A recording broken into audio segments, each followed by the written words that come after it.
The leader of Pakistan today called for those who incite hate and violence to be outlawed. But, as he went on, we were left wondering, was he referring to himself?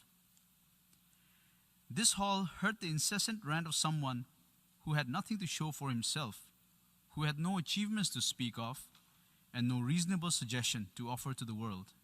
Instead, we saw lies, misinformation, warmongering, and malice spread through this assembly. The words used today at this great assembly by the leader of Pakistan demean the very essence of the United Nations. For a nation that is deeply buried in medievalism, it is understandable that the tenets of a modern civilized society, such as peace, dialogue, and diplomacy, are far-fetched. Allow me, Mr. President, to jog their minds a little about the stellar record of Pakistan.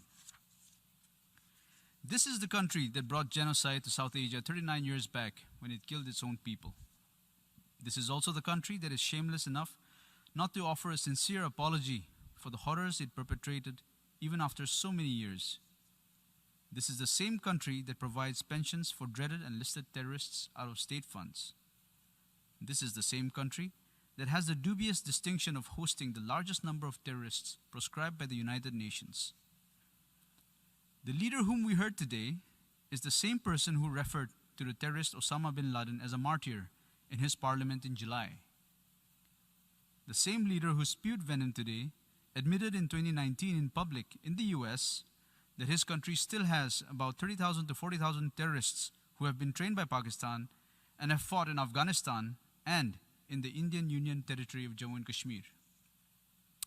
This is the country that has systematically cleansed its minorities, including Hindus, Christians, Sikhs, and others, through the abuse of its blasphemy laws and through forced religious conversions.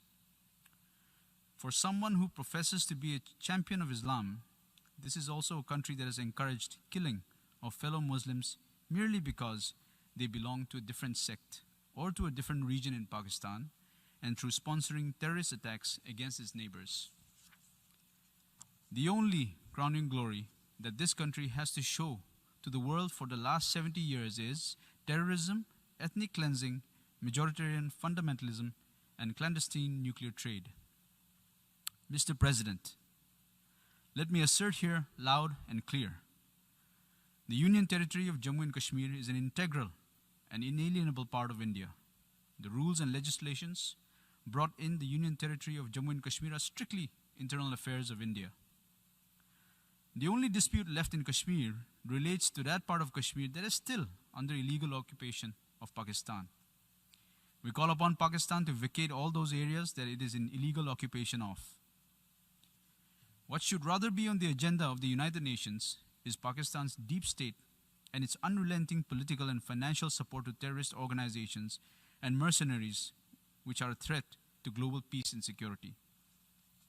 The only way for Pakistan to become a normal country is to abjure its moral, financial, and material support to terrorism, turn its attention to the problems faced by its own population, including its minorities, and stop misusing UN platforms to further its nefarious agenda.